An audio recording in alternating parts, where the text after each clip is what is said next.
నేను చంద్రబాబు నాయుడు గారికి చెప్తా ఉన్నా, సరే మేము ప్రాక్టికల్గా చేసిన ఆలోచన మీకు నచ్చలా,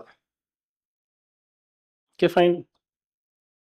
మేము చాలా ప్రాక్టికల్గా ప్రజల బాగోగుల కోసం, రాష్ట్రానికి మంచి కోసం మేము చేసిన ఆలోచనలు మీకు నచ్చలా. పోనీ మేము ప్లాన్ బి ఇచ్చినాం,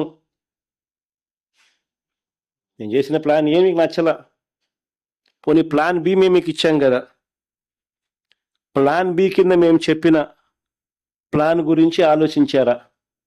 అది లేదు.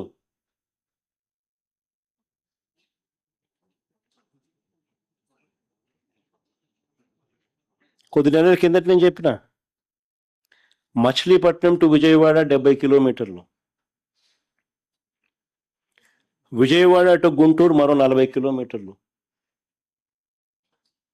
మచిలీపట్నంలో మేము కడతా ఉన్న పోర్టు, మా హయాంలో పోర్టుకు శ్రీకారం చుట్టాం,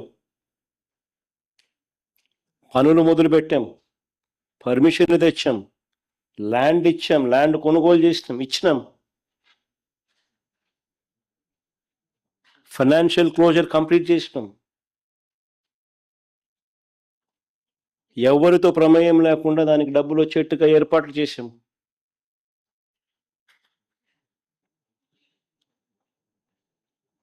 ఈరోజు చెన్నై అనేది పోర్ట్ సిటీ, బాంబే అనేది ఈరోజు పోర్ట్ సిటీ.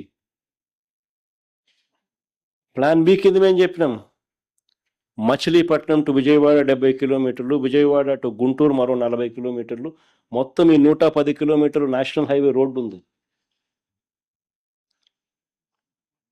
ఈ నేషనల్ హైవేకు కాస్త అటు ఇటుగా ఈ మొత్తం క్యాపిటల్ ఏరియా కింద డిక్లేర్ చేయండి. మచిలీపట్నం నుంచి ఎంఏ తీసుకోండి, విజయవాడ నుంచి విఐ తీసుకోండి, గుంటూరు నుంచి జియుఎన్ తీసుకోండి, మావి గన్ అని పేరు పెట్టండి. మచిలీపట్నం, విజయవాడ, గుంటూరు, మా వి గన్. సరే గన్ అంటే బాగుండదు నీకు, అది జగన్ అనేది గుర్తుకొస్తుంది లేననుకుంటే సరే వేరే పేరు పెట్టండి.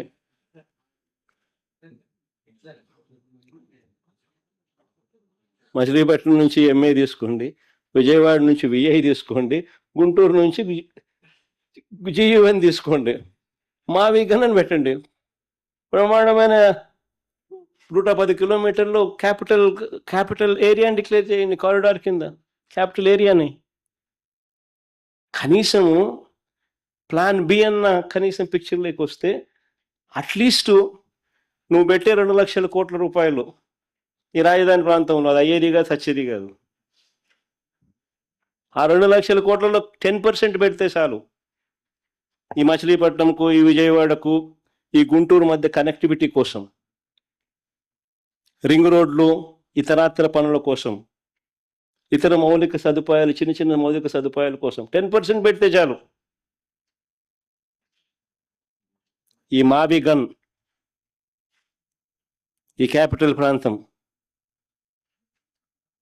ఫ్యూచర్లో ఎకనామిక్ ఇంజిన్ అవుతుంది. విజయవాడ దాని చుట్టుపక్కల దాదాపుగా 20 లక్షల మంది ప్రజలు ఉండరు. గుంటూరులో దాదాపుగా 10 లక్షల మంది ప్రజలు ఉన్నారు. మచిలీపట్నంలో దాదాపుగా 3-4 లక్షల మంది ప్రజలు ఉన్నారు. దాదాపు ఇంత జనాభా ఉన్న, దాదాపు 35-40 లక్షల మంది జనాభా ఉన్న ప్రదేశంలో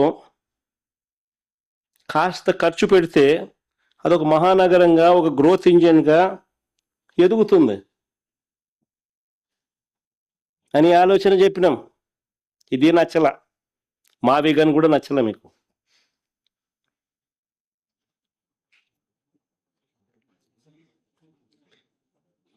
లేదు దీంట్లో స్కాములు చేయలేము, ఆల్రెడీ రోడ్లు ఉన్నాయి, ఆల్రెడీ ఇన్ఫ్రాస్ట్రక్చర్, ఇంకా స్కాములు చేసేదానికి అవకాశమే లేదు, మేము ఆ 2 లక్షల కోట్ల స్కామ్ ఏమి కనపడుతుంది, మాకు 2 లక్షల కోట్లే పెట్టాలా, ఆడనే స్కాములు చేయొచ్చు మేము, రాష్ట్రం ఎటుపోతే మనకేమి, రాజధాని రాష్ట్రానికి లేకపోతే మనకేమి, మన చదువుకున్న పిల్లలకు ఉద్యోగాలు రాష్ట్రంలో రాకపోతే మనకేమి అని చంద్రబాబు నాయుడు గారి ఆలోచనలు.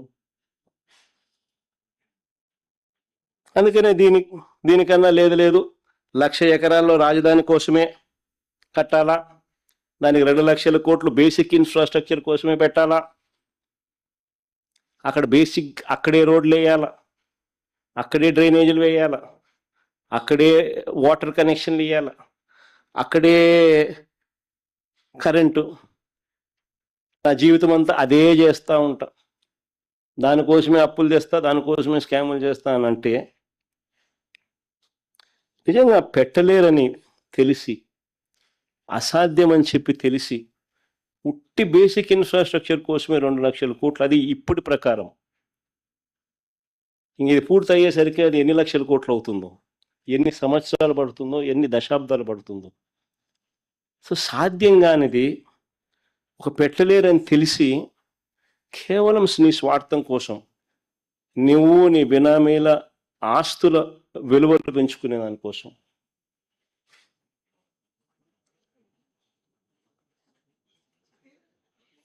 రాష్ట్రం మీద భారం మోపుతూ అప్పులు తీసుకొస్తూ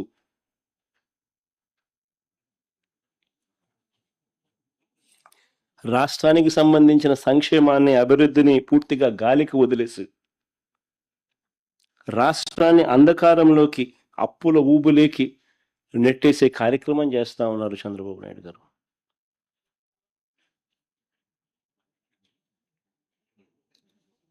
ఆశ్చర్యం ఏమిటో తెలుసా? మొన్న అసెంబ్లీ సమావేశాల్లో చంద్రబాబు నాయుడు గారు మాట్లాడింది చూస్తే ఇంకా ఆశ్చర్యం కలిగించే విషయాలు కొన్ని ఉన్నాయి. మొన్న అసెంబ్లీలో చంద్రబాబు నాయుడు గారు మాట్లాడింది చూస్తే ప్రజలకు పూర్తిగా ఒక విషయం అర్థమైపోయింది. లక్షల ఎకరాల అమరావతి లేదని, నవనగరాలు లేవని, ఎయిర్పోర్ట్ లేదని, రైల్వే స్టేషన్ లేదని, ఇంటర్నేషనల్ స్టేడియం లేదని చంద్రబాబు మాటల్లోనే స్పష్టంగా చెప్పాడు. ఏమని చెప్పినాడు? నారాయణను అడిగినాడంట ఈయన. నారాయణ ఈయనకు చెప్పినాడంట. ఏమని? ట్రంక్ ఇన్ఫ్రా 2022 మే 27కి అయిపోతుందంట. లేఅవుట్లన్నీ 2028 మే 27కి అయిపోతుందంట. 5 టవర్లు, అసెంబ్లీ, హైకోర్టు 2028 ఆగస్టు నాటికి పూర్తవుతాయట. ఈ మాటలన్నీ ఎవరు చెప్పినారు? నారాయణ అడిగితే నారాయణ చంద్రబాబు నాయుడు చెప్పినాడంట. సో చివరికి 1,00,000 ఎకరాల రాజధాని కాస్త 200 ఎకరాలకు వచ్చింది. సో ఇక నువ్వు 200 ఎకరాల్లోనే నువ్వు రాజధాని నిర్మించేట్టుగా అయితే ఇంకా మారుమూల ప్రాంతానికి ఎందుకు పోయినావు స్వామి? జనసంచారం లేని ఆ ప్రాంతానికి ఎందుకు పోయినావు స్వామి? హైవే పక్కన ఈడ కట్టిండొచ్చు కదా, విజయవాడ, గుంటూరు, మచిలీపట్నం మధ్యలో ఏడ కట్టినా కానీ నీకు బ్రహ్మాండంగా డెవలప్ అయి ఉండేది కదా.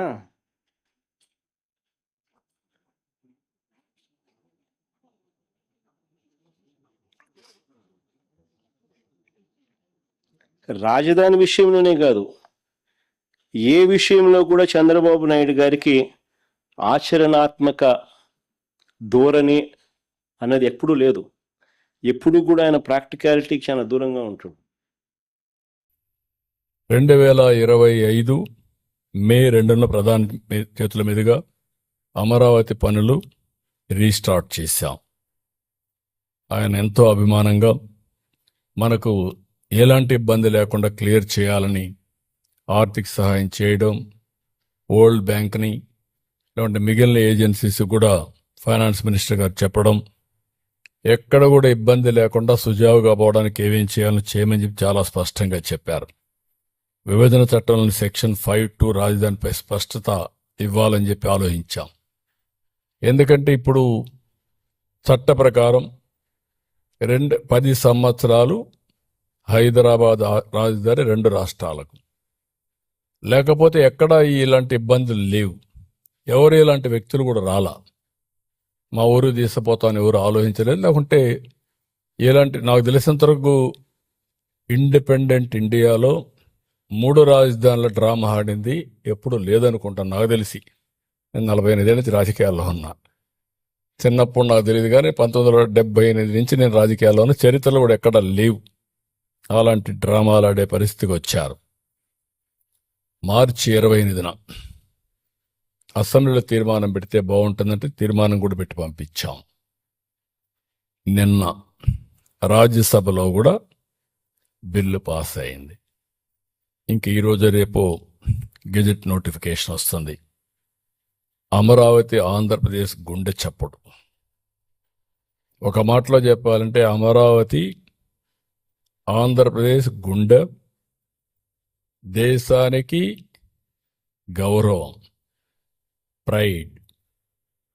2005 మన్మోహన్ సింగ్ అమెరికాకి వెళ్ళాడు.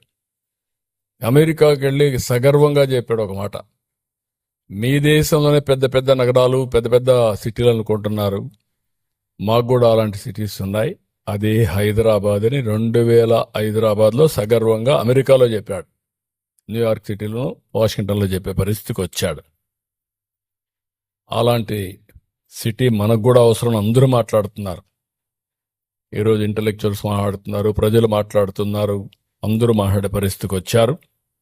అందుకే దీన్ని మనం గుర్తుపెట్టుకోవాల్సింది విద్య. చాలామంది ఈ సిటీ వల్ల లాభాలు ఏంటంటున్నారు. ఇదే మరిగా అన్నారు నన్ను హైదరాబాద్లో, ఏం చేశావు నువ్వు? హైటెక్ సిటీ నుంచి ఒక రోడ్డు వేసావు ఎయిర్పోర్ట్కి, ఇంకేముంది ఇక్కడ అన్నారు. ఈరోజు ఆ రోడ్డే ప్రారంభం. ఈరోజు హైదరాబాద్ ఆ స్థాయికి వచ్చిందంటే నేను భయపడకుండా ముందుకెళ్ళాను కాబట్టి, ధైర్యంగా ముందుకెళ్ళాను కాబట్టి ఈరోజు హైదరాబాద్ అనేది కానీ తెలంగాణకి ఒక ఆయుపట్టుగా తయారయ్యే పరిస్థితి వచ్చింది. ఇక్కడ కూడా ఇంత జరిగిన తర్వాత నేను భయపడితే దీనికి మీనింగ్ ఉండదు. విద్య, ఉద్యోగం, విజ్ఞానం, ఇది ఒక నర్వ్ సెంటర్. మనందరం గుర్తుపెట్టుకోవాల్సిన అవసరం ఉంది. ఈరోజు ఒక అమరావతిని, ఒకప్పుడు హైదరాబాద్, దేశమంతా నగరాలని పాత నగరాలు. Chandigarh one of the best city ఒకప్పుడు. ఇప్పుడు అది ఓన్లీ హెరిటేజ్ సిటీ, పెద్ద ఎకనామిక్ యాక్టివిటీ ఉండదు. ఇటీవల హైదరాబాద్ ఇది బెస్ట్ సిటీ, అది ప్రజెంట్. ఫ్యూచర్కి ఒక సిటీ అవసరం మనందరికీ. ఇండియాలో model city, that is Amaravati. అయితే అమరావతిని అభివృద్ధి చేస్తున్నామని మిగిలిన ప్రాంతాలు నెగ్లెక్ట్ చేయడం లేదు. విశాఖపట్నం, అమరావతి రీజియన్, తిరుపతి రీజియన్, 3 రీజియన్లు కాబట్టి అన్ని టౌన్స్నే కాకుండా ఆ ప్రాంతాన్ని అభివృద్ధి చేసే బాధ్యత తీసుకుంటున్నాం. ఒక్కొక్క ప్రాంతానికి ఒక్కొక్క టైప్ ఆఫ్ ఇండస్ట్రీస్ కానీ డెవలప్మెంట్ తీసుకొస్తున్నాం. ఇప్పటికే మీరు చూసుంటారు, గూగుల్,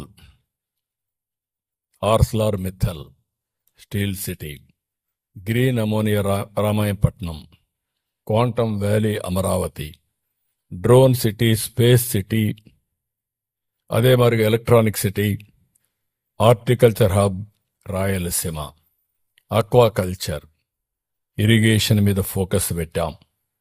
పోలవరం పూర్తి చేస్తాం. నిన్నే మీరు చూస్తే మొన్న నేను ఒంటిమిట సీతారాముల కళ్యాణానికి వెళ్ళాను. అదే రోజు లోక్సభలో బిల్లు పాస్ అయింది. నిన్న నేను 2వ తారీఖు రాజ్యసభలో బిల్లు పాస్ అయింది. నిన్నే మీరు చూస్తే డయాఫామ్ వాల్ పూర్తయింది. ఈ 2 సింక్రనైజ్ అయినా అంటే చరిత్రలో ఏ విధంగా వస్తాయి, ఒక్కొక్కటే ముందుకు పోయే పరిస్థితి వస్తుంది. ఇది 2027 బిఫోర్ గోదావరి పుష్కరాలు పోలవరం పూర్తి చేసి జాతికి అంకితం చేస్తాం. ఇంత జరిగిన ఇవన్నీ కూడా చూస్తే ఎవరికైనా కొంచెం ఆలోచిస్తారు.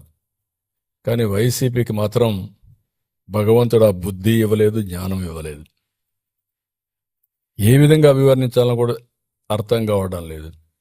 ఇంకా విషయాన్ని దిమ్ముతున్నారు, అహంకారాన్ని ప్రదర్శిస్తున్నారు. పార్లమెంట్లో 2 సభల్లో చట్టబద్ధత దక్కితే తట్టుకోలేకపోతున్నారు. అందరూ దేశమంతా ఒకటై ఓటేసి అమరావతి నిలబెడితే ఇతను మాత్రం దాన్ని సహించలేక ఓరవలేకపోతున్నారు. ఇప్పుడు కొత్తగా అసెంబ్లీకి, పార్లమెంటుకి హక్కే లేదంటున్నారు. ఎక్కడ కూర్చుంటే అక్కడే రాజధాని అంటారు. ఈ తిక్కకు పరిష్కారం ఏంటో నాకైతే అర్థం కాల. ఈ తిక్కనాలనా ఏమనాలి, ఏంటిది, దీని పరిష్కారం ఏంటి? సాక్షాత్తు పార్లమెంటు ఒక చట్టాన్ని చేస్తే చట్టాన్ని అమలు చేయవలసిన రాజకీయ పార్టీలు పార్లమెంటుకి అధికారం లేదు, మీరెవరు చట్టం చేయడానికి అంటే, నేను వస్తే నేను అధికారం వస్తుంది, నేను మళ్ళా ప్రజలు మోసం చేస్తాను, నేను అధికారం తెచ్చుకుంటాను, తెచ్చుకున్నప్పుడు నేనేం చేస్తాను చూస్తారు అని బెదిరిస్తే ఏమనాలని అడుగుతున్నా. ప్లాన్ ఏ, ప్లాన్ బి, ఈ రెండు చూసినప్పుడు నాకు అనిపిస్తుంది ప్లాన్ ఏ మొన్నటి వరకు 3 రాజధానులు 3 ముక్కలాట్లు, ఇప్పుడు ప్లాన్ బి.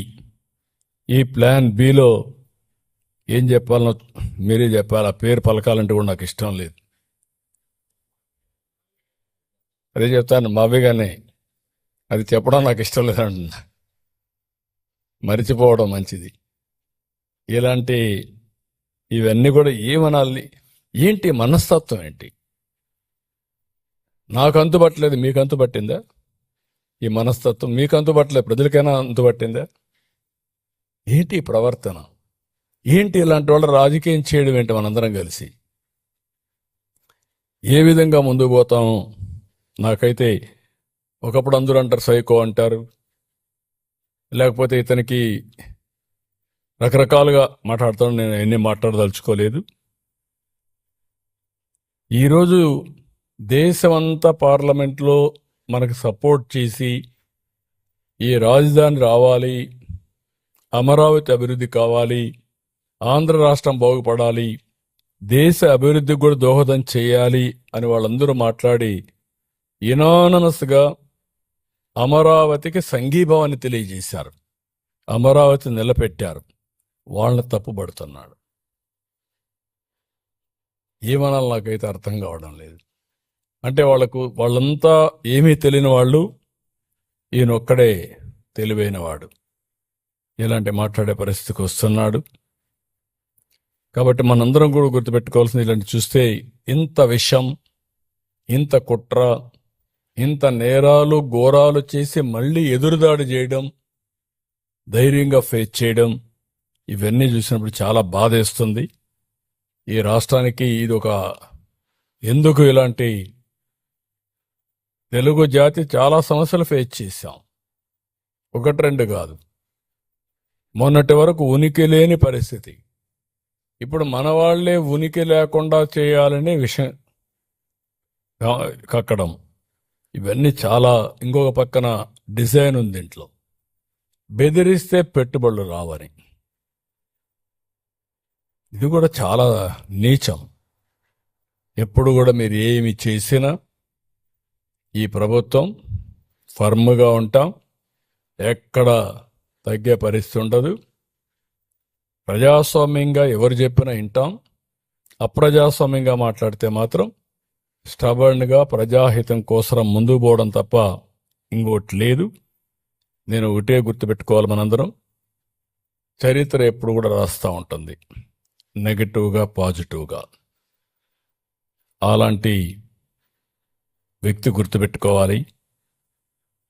మీరు ఏం చేయబోతున్నారో కూడా చరిత్ర మిమ్మల్ని ఎప్పటికీ క్షమించదు. ఈరోజే మనకు జరిగినటువంటి ఇబ్బందుల వల్ల ఆంధ్రప్రదేశ్ రాష్ట్రం దక్షిణ భారతదేశం లోయెస్ట్ పర్ క్యాపిటల్ ఇన్కమ్, అప్పుల ఉబిలో ఉన్నాం. ఎక్స్ట్రా ఎఫర్ట్ పెడితే తప్ప అందరం కలిసి మళ్ళీ అందరితో సమానంగా మనం ముందుకు పోయే పరిస్థితి లేదు. నేను అమరావతి ఒకటే కాదు, ఇంకా మిగిలిన అభివృద్ధి అంతా కూడా జరగాల్సిన అవసరం ఉంది. ఎవరు ఎన్ని చేసినా అమరావతి ఆగదు, అభివృద్ధి ఆగదు, సంకల్పం ఆగదు. ఇప్పటికే ప్రపంచ బ్యాంక్ నుంచి, హడ్కో నుంచి, నబార్డ్ నుంచి, నాఫెడ్ నుంచి ఒక 40,000 కోట్ల రూపాయలు టైఅప్ చేశారు. ఇంకో పక్క 56,000 కోట్లకు పనులు పిలిచారు. 91 మౌలిక ప్రాజెక్టులన్నీ ప్రారంభిస్తున్నారు.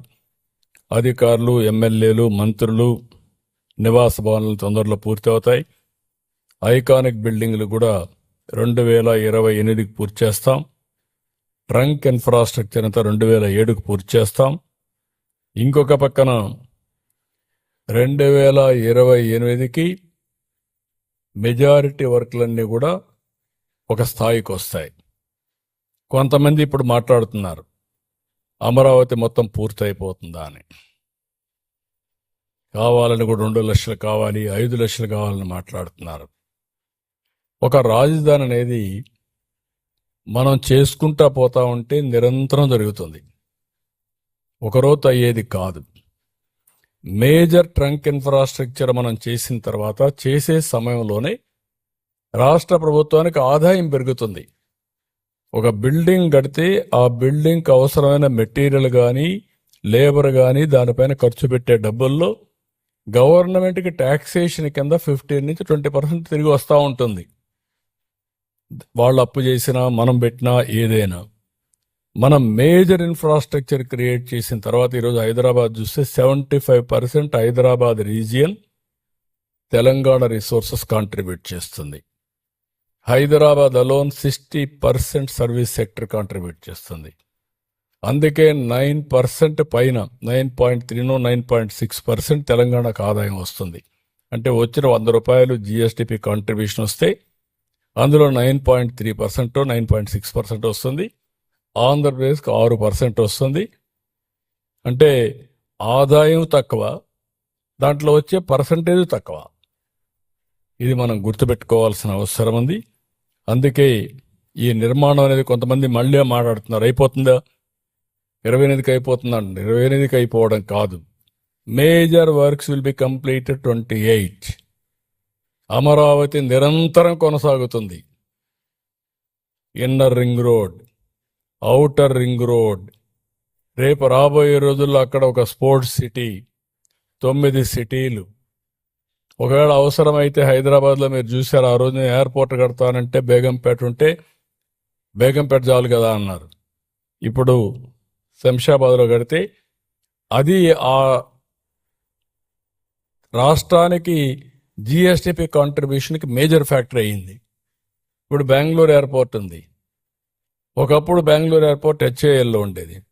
ఇప్పుడు బెంగళూరు ఎయిర్పోర్ట్ హిందూపూర్ సైడ్ హైదరాబాద్ రోడ్డుకి వచ్చింది. ఇప్పుడు ఫుల్ అయింది, కెపాసిటీ హ్యాండిల్ చేయలేని పరిస్థితి.